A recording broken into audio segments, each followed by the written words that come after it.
झारखंड राज्य आवास बोर्ड के नवनियुक्त अध्यक्ष संजय लाल पासवान की माने तो आने वाले दिनों में बोर्ड की कार्यशैली में आपको आमूलचूल परिवर्तन देखने को मिलेगा। खास करके बोर्ड की जो संपत्ति है, जो जमीन है, उसकी हिफाजत को लेकर, अतिक्रमण मुक्त करने को लेकर के एक ड्राइव भी चलाया जाएगा और उस जमीन का, उस प्लॉट का कैसे बेहतर इस्तेमाल हो सके उसके लिए जल्द ही डीपीआर बनेगा। साथ ही बोर्ड की जमीन में कमर्शियल यूज करने वाले लोगों को लगातार नोटिस भेजा जा रहा है। इतना ही नहीं, जो जर्जर भवनों में रह रहे हैं, जिनके लिए खतरा पैदा हो सकता है, उन लोगों को भी नोटिस जाएगा। लिहाजा बोर्ड कहीं न कहीं ये बताने की कोशिश कर रहा है कि जैसे ही उनके अध्यक्ष आए हैं उसके बाद से बोर्ड कहीं न कहीं क्रियाशील है। खुद संजय पासवान जी हमारे साथ मौजूद हैं। जैसे मैंने इंट्रो में ही कहा कि क्रियाशीलता अब दिख रही है, तो ये बताइए कि अभी जो नोटिस देने की प्रक्रिया है, कौन कौन से मद में नोटिस आप दे रहे हैं? अभी जो स्थिति, मैं तो 9 तारीख को पदभार ग्रहण किया हूँ। उसके बाद कुछ क्षेत्र के बारे में कुछ एक समीक्षा बैठक मैंने किया। हमारे एमडी थे, सेक्रेटरी थे, सारे पदाधिकारीगण थे, तो पूरे आवास बोर्ड के बारे में चर्चा की कि कहाँ हमारा संपत्ति है, उस पर चर्चा करने के बाद कहाँ कहाँ हमारी जर्जर स्थिति है, कहाँ पर लोगों ने कब्जा करके रखा हुआ है, उस पर सारी चर्चाएँ हुई है। और जहाँ जर्जर स्थिति है, जहाँ बहुत लोग कब्जा करके रखे हुए हैं, उन लोगों को नोटिस द्वारा निकाला भी गया है, कोर्ट द्वारा भी हटाया गया है। और कुछ ऐसे भी लोग हैं जो रह रहे हैं, जो जर्जर मकान में रह रहे हैं, उन लोगों से हम निवेदन करेंगे कि आप भी अपना जल्द से जल्द खाली करें, क्योंकि कभी भी गिर सकता है। तो आने वाले समय में एक बोर्ड की बैठक भी होगी, जिस बैठक में हम लोग चाहेंगे कि उन लोग के लिए भी कुछ कर सके, क्योंकि जो 30 साल से 40 साल से लोग रह रहे हैं, ऐसा नहीं है कि हम किसी को घर दिए हैं तो बेघर करने का काम करें, ऐसा नहीं करेगी पार्टी। और हम लोग चाहते हैं कि बोर्ड अच्छा निर्णय लेगी। और दूसरा है कि जो हम लोग घर बनाने के लिए दिए हैं, जो कॉमर्शियल तरीके से जो इस्तेमाल कर रहे हैं, उन लोगों के लिए भी एक मेरे तरफ से खास करके पूरे बोर्ड के तरफ से, और क्योंकि वो गलत है, उन लोग पास एक नोटिस, 2 नोटिस चला गया है, तीसरा नोटिस भी जाएगा, और नहीं तो फिर रद्द कर दिया जाएगा उनके मकानों को। किसी भी रूप में कमर्शियल इस्तेमाल नहीं होने दिया, नहीं हो सकता है। अगर आप कर रहे हैं तो गलत है। अगर आप उसको 2-3 नोटिस जाएगी, जाने के बाद आपके फिर मकान को रद्द कर दिया जाएगा। प्लस बहुत सारे ऐसे लोग हैं जो ज़मीन लिए, वैसे लोगों को ज़मीन दिया, जिसका घर नहीं था, ज़मीन नहीं था, वैसे लोगों को ज़मीन दिया गया और वो 20 साल से ज़मीन खाली पड़ा हुआ है। ऐसे लोगों को भी चिन्हित करके नोटिस दिया गया है।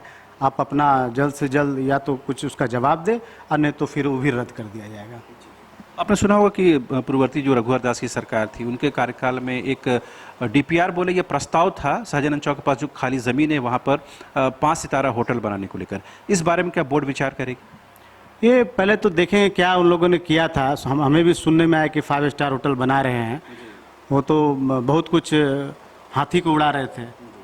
अब ये तो हम नहीं कह सकते हैं कि 5 स्टार क्यों नहीं बना, क्या हुआ, क्या परिस्थिति बनी, लेकिन जल्द से जल्द हमारी बोर्ड निर्णय लेगी और चाहेंगे कि उस जगह पे, और बहुत सारे ऐसी जगह हैं जहाँ पे मार्केट बने, जहाँ पर हम लोग खुद बोल रहे हैं कि डीपीआर बना के क्या होना चाहिए वहाँ पर, ये जल्द से जल्द। अभी तो हमारा आज लगता है कि 15 दिन हुआ है, 16 दिन।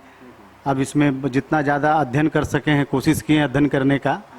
और अच्छा, मैं लोगों के लिए एक मैसेज भी देना चाहता हूँ, अपनी समस्या को लेके आए, अगर उस समस्या का समाधान हम करने के लिए बैठे हैं यहाँ पे। चूँकि आपकी सरकार है, यहाँ पर यूपीए की सरकार है, यूपीए की सरकार ये मानती है कि झारखंड में जो आदिवासी हैं, मूलवासी हैं, उनको यहाँ की रिसोर्सेज में पहली प्राथमिकता मिलनी चाहिए। क्या बोर्ड इस तरह की कोई बात सोचता है या विचार रखता है? अभी आपको बताना चाह रहे हैं कि सब में आरक्षण, इसमें भी आरक्षण है। आरक्षण के तहत हम लोग लॉटरी करते थे पहले, और आज भी जो हमारा जो लॉटरी का जो सिस्टम, हम लोग थोड़ा सा पैटर्न चेंज कर रहे हैं, कंप्यूटराइज कर रहे हैं, तो उसमें भी आरक्षण रहेगा। और आरक्षण के तहत में पहले हम जैसा महसूस कर रहे हैं, प्रचार प्रसार नहीं होने की वजह से लोग नहीं कर पाते थे बहुत। उसके नाम पर आज भी बहुत जगह खाली पड़ा हुआ है। SC ST OBC बहुत सारे ऐसे लोग हैं जो नहीं भर पाते थे, उनको जानकारी नहीं हो पाता था। हमको लगता है कि प्रचार प्रसार नहीं हो पाता था। इसको हम लोग कोशिश कर रहे हैं कि प्रचार प्रसार हो, लोग जाने कि आवास बोर्ड में भी हमको रहने का जगह मिल सकता है, छत मिल सकता है, ज़मीन मिल सकता है। इसके लिए हम एक प्रयास कर रहे हैं। ये तो ठीक है, आरक्षण रिजर्वेशन अपनी जगह पर है, फिर भी आदिवासियों को, मूलवासियों को तरजीह मिले, इसकी कोशिश होगी। नहीं, तरजीह वही हुआ ना उसमें मतलब कमिटमेंट और उसमें स्पष्ट शब्दों में लिखा हुआ है हमारा कि किसको क्या कितना देना है, वो देना ही देना है हमको। वो तो बोले कि वो तक बात नहीं जा पा रहा है, पहुंच नहीं पा रहा है लोग के पास, लोग समझ नहीं पा रहे हैं कि हमको मेरे लिए बना है। ये जो बना है किसके लिए? गरीब लोगों के लिए बना था, मिडिल क्लास के लिए बना था, हायर क्लास के लिए बना था। हमने तो गरीब से शुरू किया और उन लोगों के लिए सारा व्यवस्था, आज भी हम सारा उनका व्यवस्था करने का प्रयास कर रहे हैं। अब मेरा पहला प्राथमिकता वही रहेगा, SC ST OBC जितने भी लोग हैं, गरीब कोई भी समाज जाति से गरीब तबके के लोग, उन लोगों को आवाज़ दे, छत दे सके, ये हमारा प्रयास रहेगा। अभी तक जो बातें हुई उससे ये समझ में आया कि पहले जो प्लॉट है उसको अतिक्रमण मुक्त करना है, जर्जर भवनों को बनाना है, नई ज़मीन अधिग्रहण की कोई प्रक्रिया होगी, नए फ्लैट बनेंगे, नए लोगों को आवास मिलेगा। ये तो अभी हम लोगों ने HEC में कुछ ज़मीनें खरीदी है और करीबन 300 कुछ एकड़ है और उसमें स्मार्ट सिटी वगैरह भी जो है वो हमारे सिस्टम के तहत में ही सारा हम लोगों ने दे दिया है। बोर्ड की मीटिंग हुई थी पिछले बार, जो भेज दिया गया है मंत्रालय, कैबिनेट में पास होना था, तो कुछ हो सकता है कुछ त्रुटियां हो, लेकिन जल्द से जल्द वो भी हो जाएगी। उसमें भी हम लोगों ने कुछ गरीब लोगों के लिए आवास बना रहे हैं उसमें, और बनाने के बाद करीब 500 आवास गरीबों के लिए हम लोग तैयार कर रहे हैं। डेडलाइन है उसका कोई समय? नहीं, अभी डेडलाइन जब तक कैबिनेट पास नहीं करती है ना, यहाँ से तो चला गया है, अब कैबिनेट तय करेगी, कब जब हो जाएगा तो करेंगे उस पर। संजय जी, आप तो पुराने राजनीतिक के रहे हैं, आपने चीज़ों को ज़मीन से देखा है, आप ऐसे फ्लैट में रह चुके हैं। मेरा ये जानना है 2024 में चुनाव होना है, आप जैसे लोगों को पार्टी ने सम्मान दिया, मौका दिया काम करने का, झारखंड के लोगों की सेवा करें, क्या इस तमाम चीज़ों से 2024 का चुनाव भी प्रभावित होगा, असर पड़ेगा, ऐसा महसूस करते हैं? देखिए, हम तो काम करने के लिए आए हैं और ये एक जिम्मेवारी सौंपा गया है, एक ऐसा जिम्मेवारी है, क्योंकि सही बात है कि हम एक पॉलिटिकल परिवार से हैं, पॉलिटिकल हैं, कहीं ना कहीं निश्चित रूप से 2024 को भी देख रहे हैं, क्योंकि लोकसभा है हमारा, फिर विधानसभा है। तो अगर हम अच्छा करेंगे और जिस प्रकार से देश की स्थिति है आज, हम बताइए ना, आपको बहुत ख़राब लगता है कि हमारे यहाँ इतना वैकेंट है, रोज़गार हम नहीं दे पा रहे। क्यों? सब निजीकरण हो गया, सब प्राइवेट में चला गया है। तो ये तो पूरे देश की स्थिति है। अभी उसको हम लोग कैसे ठीक कर सके, लोगों को रोज़गार दे सके, इस पर भी हम कोशिश कर रहे हैं, इस पर हम अमल करने का काम करेंगे कि ज़्यादा से ज़्यादा लोगों को मैं अपने आवास बोर्ड में रोज़गार देने का काम करेंगे ज़रूर, क्योंकि बुरा लग रहा है यहाँ आने के बाद, देख रहे हैं जो स्थिति है। वैकेंसी है मगर लोगों को आमंत्रित नहीं किया। हाँ, वैकेंसी है, लेकिन लोगों को आमंत्रित अभी तक पिछली सरकार तक नहीं किया गया। तो ये माने कि बोर्ड में जो खाली पद है उसके लिए जल्दी वैकेंसी आएगी?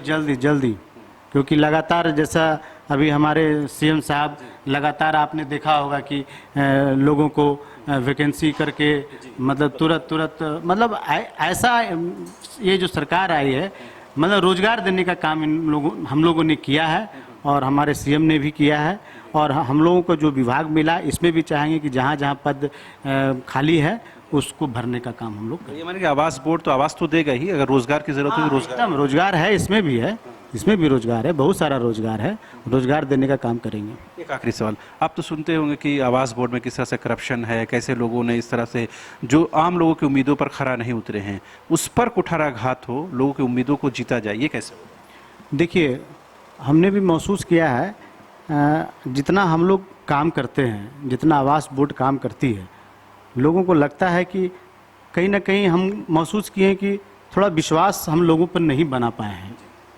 विश्वास जो होना चाहिए वो नहीं बना पाए हैं। लेकिन मेरा प्रयास रहेगा कि लोगों के अंदर में विश्वास बनाएं और लोगों को हम आमंत्रित भी करें कि आइए, क्योंकि अभी हम देख रहे जो भी फ्लैट मकाने बने हैं 6000, 7000 स्क्वायर फीट, 8000 स्क्वायर फीट करके बेच रहे हैं लोग प्राइवेट में। तो हम तो चाहेंगे कि जितना सस्ता से सस्ता हो, है ना, उस अपने फ्लैट को हम बेचें और लोगों को जागरूक भी करें, विज्ञापन के माध्यम से करें या आप लोगों के माध्यम से लोगों को जागरूक करके बताएंगे कि आप आएँ, हम आपको हम हर सुविधा अपने यहाँ आवास बोर्ड में देंगे।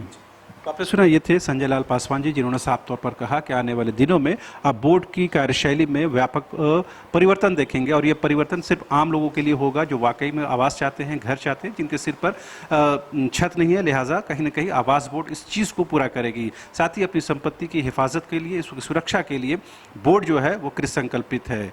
उम्मीद की जानी चाहिए कि बोर्ड आम लोगों की उम्मीदों पर खरा उतरेगा। सहयोगी मुर्शिद के साथ रांची से न्यूज़ बाइस्कोप के लिए शहनवाज।